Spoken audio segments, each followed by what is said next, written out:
Hello, welcome back to the Wall of Unusual. I'm your host, Chris, the Keeper of the Unusual. And for today's episode, I'll be talking about haunted objects. Now, this is a episode I've been wanting to do for such a long time. I'm really excited about this. Now, haunted objects are often found, like, they're random things. They can be a spoon, they can be a painting, they can be a chair, they can be a whole bunch of things. Some people get it handed down from generation to generation. Other people just go to a thrift store and find it, say, oh, that's a cool piece, or oh, this is a cool chair, and maybe I should buy it, and they buy it, end up bringing it home, and they come in contact with the worst sort of luck, or they experience paranormal activity to the point where they either throw out the object completely or burn the object. And some people collect them and actually open up a museum. With the one that probably comes to mind is the Ed and Lorraine Warren Museum that has a whole bunch of their objects. I'll get into that a bit later on in the episode. But the main people that I'll be talking about, the objects from their museum, is Greg and Dina Newkirk. They run the Traveling Museum of the Paranormal and the Occult. They're well-known paranormal researchers. They both have appeared on,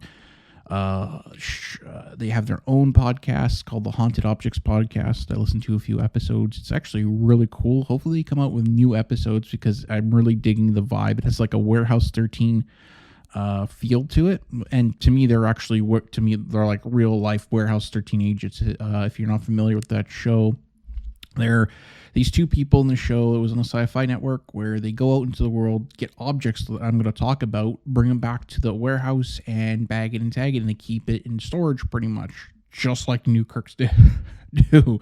So it was kind of cool when I heard about them. Like, oh, these are like Warehouse 13 agents in real life.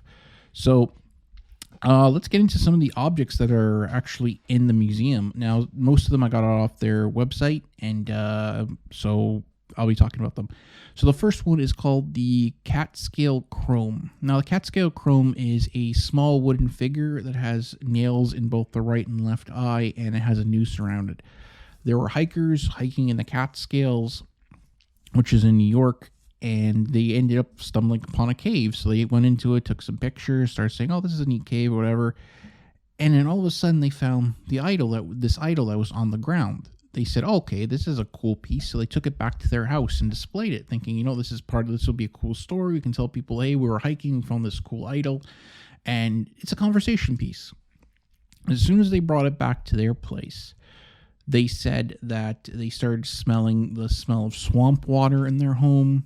They started seeing muddy footprints all over their house. They even experienced paranormal phenomenon to the point where they said, screw it. And they ended up finding the Newkirks, and they contacted them saying, hey, we have this haunted object, and we want to send you it because we don't want it anymore. So Newkirks got this object, and they themselves started experiencing weird phenomenon to the point where it got so bad, they actually made a documentary called The Unbinding, which I got to still watch, about the object and what they did to it. I won't get into it because I want to do a bigger episode on it. So anyway, so that's one object they have in their museum. The next one is called the Dark Mirror. This is a normal mirror that was purchased by a woman that attended a psychic fair. If you've never been to one of those, it's I never been, but from what I heard, you can get tarot card readings done. You can go to workshops. There's vendors selling different trinkets and all that. And so this lady actually attended a scrying mirror workshop where she purchased this mirror, and it got to the point where as soon as she purchased it, she started looking in it. Her daughter noticed that she looked drained all the time. She spent all of her time obsessing over this mirror. The daughter forcefully took this mirror away from her mother and donated it to Newkirks and said, listen, like, do what you need to do, and let me know if there's any interesting updates on this mirror. As soon as the Newkirks took it, they said that anytime museum visitors would look into the mirror, their reflection would wink at them, smile back at them, even though they're not smiling, would even age in front of their eyes. Another guy said that when he looked into the mirror himself, he saw himself step out from behind him, smile, and whisper something to his ear. And when Newkirk's asked, like, hey, like, he told him the story. He's like, what did what did you hear? He says, I do not want to talk about it, and refused to talk and just left. Another lady, apparently at one of the fairs Newkirk's were at, tried to break this mirror. She said that this is an evil object and needs to be destroyed. It got to the point where the Newkirks had to like hide the mirror or forcefully take it out of her hands because she kept trying to just grab the mirror and do a snatch and grab and just run off with it. And so this is a very interesting object. They actually talk about it on their Haunted Objects episode. And even Greg himself, Newkirk, said that when they were in their old apartment, they had everything on display. It was like sleepwalking. He said he would like wake up and he would just be looking at the mirror, because they said that they cover this mirror all the time. It's always covered and they don't leave it out. They leave it up in the open, but they have something covering it. So you can't just like, as you're sitting down, you can't like accidentally look into the mirror. And he says that he's woken up to just staring at this mirror. He's also said that he set up a trail cam to see like if there's any ooky spooky stuff going on, because he and Dean and Newkirk said that sometimes they wake up and the cover is like off the mirror and it's open, like it's not there anymore. So he set up a trail cam to see if there's any like spiritual activity happening. And he himself said that the file got corrupted where he couldn't play back, so he has no idea what's going on with this thing. So that's another interesting object. Now, next up, this is actually a really interesting one too. The Idol of Nightmares, aka Billy. Now, this is an African idol that was discovered in a burlap sack underneath a home in Dayton, Ohio. It is believed to be cursed. People who have come in contact with this thing has said they have horrible nightmares. They witness, they have ghostly activity, and they always, anytime they see this doll, it's like they feel dread inside, dread and sadness. Now, this got donated to Newkirk's, and as soon as they took this idol into the museum, they themselves started beginning to witness paranormal activity, from technological dysfunction to stuff that consists of poltergeist haunting, where, you know, it's the classic like knocking and throwing objects. Even dozens of museum visitors that would come to their museum and take pictures and even video, like on their phones or cameras, whatever. It said like our video files were corrupt or just disappeared from my camera or phone completely. They even said to the Newkirks that they have had vivid nightmares to the point where it was just like so scary that they got pretty much scared. Now, the Newkirk started doing EVP sessions with this idol. It's pretty much the classic a ghost hunter, where you have the recorder, you ask a question, and you just become silent like that. And then you play back and you hear the classic, like, is anybody here? And you hear, yes. And then it's like, oh my God, there's a voice. So they started doing that. And they said that they started hearing screams and yells. And then all of a sudden, it just started speaking to them. It started calling people by name, referring to past events, and even at one point started to tell jokes. And all of a sudden, the strange thing that happened that Newkirk said on their website is visitors start spontaneously giving offerings to the idol, and all of a sudden, they said that their life was affected in a very positive way. One person said he was saved from a car accident, and all of a sudden, he found himself in like a really stroke of good luck. Like instances like you're working a dead-end job, that company says, you know what, you're fired, and all of a sudden you work your dream job making a lot more money and you're a lot more happier. Even Greg Newkirk said that this doll started giving him mysterious messages and even saying like, oh yeah, if you make this device, you can contact the dead. Further study have shown that the idol originated from the Congo and likely belonged to a holy man that used it to communicate with spirits through dreams, and to heal the sick and to punish criminals through divine intervention. It would bridge gap between the living and the dead, pretty much. And if you give offerings to it, it would reward you or give a favor kind of deal. So this is an idol that's been in their museum for a long time, and they are still doing work with it, from what I read on their website. Next up is Ruby the doll. Now, this doll, from what I read, has been passed down through generation. It's been like decades in attics and basements because the owners are like, you know, we're uncomfortable having this doll out in the open because it scares the shit out of me and it's creepy and I don't want to see it. So we're just going to put it away in like a box somewhere in the attic and forget about it and never I'll think about it.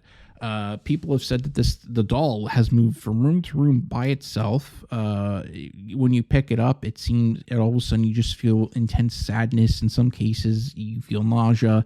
The previous owners that owned the doll believed that Ruby belonged to an ancestor of a young girl who allegedly passed away while holding her favorite doll, which, you know, it kind of makes sense if you know someone passes away and they're holding their favorite object and you pick up that object, maybe you will feel the energy that's been passed on into that object. So Ruby eventually ended up being donated to the Newkirks, and even visitors that have held the doll said the exact same thing, that the doll has made them feel very, very sad, very uncomfortable, and they just put the doll down and walk away. The next is the Smiling Clown. This is a painting that was purchased at a thrift store by a Miami University student. Of a smiling clown. He thought, okay, this is like a cool art deco piece I can like hang in my apartment, and it became his worst nightmare. Within days of entering the room, like his little area, he began to experience intense, powerful sleep paralysis. Now, if you don't know what sleep paralysis is I've had it. Well, pretty much it's where your brain wakes up before your body does. So you wake up and you cannot move your body at all. It is kind of scary when that happens. It hasn't had to happen to me in a long time. But pretty much you just wake up and you can't move your arms, you can't move your legs, you can't turn, you can't move anything.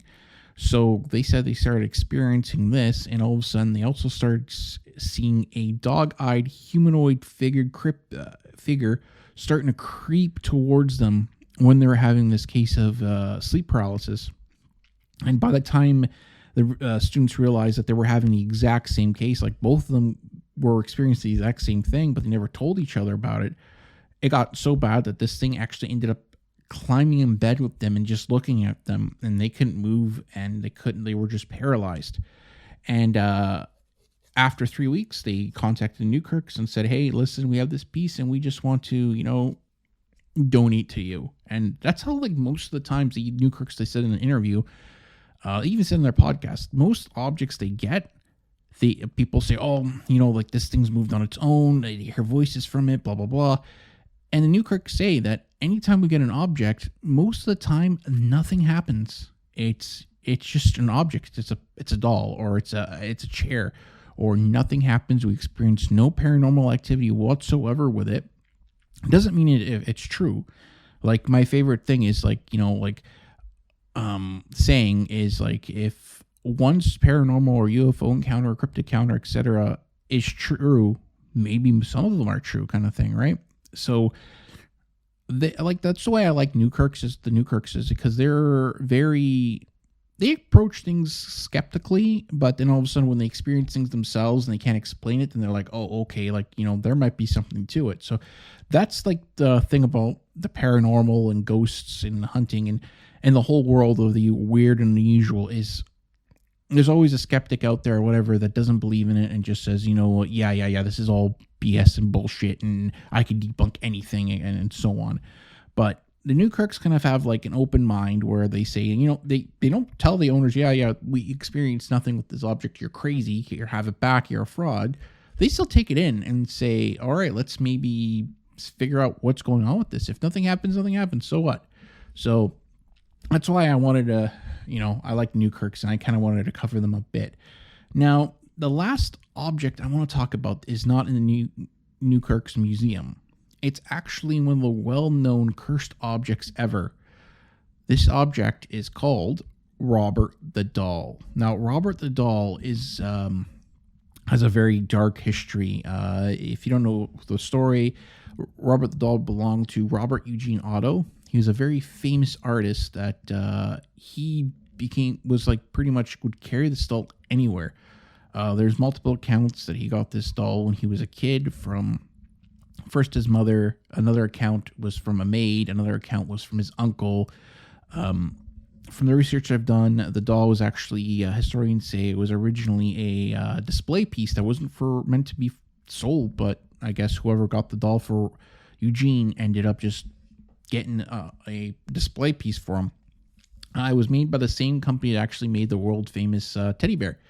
So this doll is pretty much like a size of a child. It's life size, and Eugene would carry this doll everywhere he went. He would eat, he would bathe with the doll, he would sleep with the doll. He would like bring the doll to the dinner table, and he would talk to the doll like it was a friend.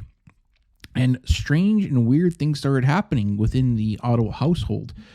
There was one account that the father was walking around and he heard his son talking to the doll, and all of a sudden he heard another voice talking back. He thought, okay, this is just my kid making up a voice for the doll, as kids do. As he opened the door, he heard a voice coming from the doll itself, and that scared him. The parents said that Eugene would break things. He'd break his new toys they got him. Things would go missing around the house. Plates would be broken, and he would do it. And he kept saying, that wasn't me. That was Robert. Robert did it. I didn't do it. Robert did it. And he would always blame the doll for any little thing, including when he got up into adulthood. He eventually ended up getting sent off to boarding school and left the doll behind. He grew up. He ended up, I believe, getting a degree in engineering, and then all of a sudden he got a degree in art, and he actually became a well-known artist in Europe, and that's where he met his wife. And they both went back home to take care of his dying mother. And he found the doll again, and he started doing the same habits with the doll. He started carrying it around everywhere. The wife said he would fly into rages, and all of a sudden he would snap out of it and be like, oh yeah, that wasn't me, that was Robert. Robert was the one yelling and screaming at you. I didn't do that. He told the wife, oh, Robert wants his own room. The wife's like, okay, well, you can put him in the attic. I'm not giving him an own room. And then he came up to her one day and said, Robert isn't happy with the attic. So she said, fine, you can put him in the guest room. And apparently there's a story of a plumber that was there doing some work in that room, and he ran to the house screaming and yelling because he said he heard the doll giggling and laughing at him. And he got creeped out and so scared he just burst out of the house and didn't finish. I don't think he finished the job. Eventually, Robert Eugene Otto passed away with Robert by his side. The wife picked up and left because of all the strange shit she kept having to deal with this fucking doll. Sorry, Robert. Eventually, new family moved in. The daughter found it. A whole bunch of strangeness started happening to the point where the family moved out of the house, and an older lady ended up moving in. And she lived with this doll. And there was no stories of her saying, this doll did this doll did that. The only account is that she ended up donating this to the East Martello Museum in Key West, Florida. And she ended up saying to them, listen, this doll is haunted. It's cursed. Please be careful. Staff has reported this doll moving on its own, coming out of its unlocked case. Visitors that have visited the doll said that they've seen Robert's face, change in front of them, and it kind of freaked them out. Others say that if you do not say hi to the doll or ask permission to take a photo, you have the worst luck ever. There's actually a documentary on Robert, which I gotta watch. People have written letters saying, Robert, I'm so sorry. And their luck, all of a sudden, bad luck stops. Like one lady forgot to say hi to Robert. Her flight was canceled. She lost her engagement ring, I think. Her house burnt down. It's just a series of bad luck over and over and over again. And that's like one of the world's most well-known objects, along with other objects that were in the Greg and Newkirk Museum. And I find it kind of neat with them because you can actually go visit the objects. They have a traveling museum where you can actually interact with them. I think you can hold some of them under their watchful eye. And I think they did a lot of new, cool, neat things too. Like I believe on their podcast, I think they had a Patreon thing. I don't know if it's still on or whatever, where if you bought into a tier and they got enough followers or whatever, you can do a scrying session with a dark mirror where it was like a camera was set up in front of the mirror and you can just do like a live stream pretty much. And actually, Dina Newkirk said that she has not looked into the mirror. if you look them up, Dina's actually a Wiccan, and she practices it, and she says she's never done scrying, and she's never looked into this mirror at all. So that's actually a pretty interesting fact. Along with if you go on their website, I'll leave the link on my Instagram. You can actually see some of these objects. One of them is like a plank from the Amityville Horror House, which I did an episode on. Another one is like from an object from the Warrens. I forget which one that is. I think it's a crystal ball or something. And they have a Bible that was used at an exorcism. They have a lot of cool things in their collection. So, yeah. And now I'm going to do something that I want to end this show, which I'm going to start doing, is the unusual fact of the day. These will be unusual facts that you probably don't know or maybe know of, and I'm just going to say them because I know so many of them. First one is the term graveyard shift. You're maybe wondering, where did it actually come from? Now, the term actually came from a long time ago in, I believe, the Victorian London and Victorian era.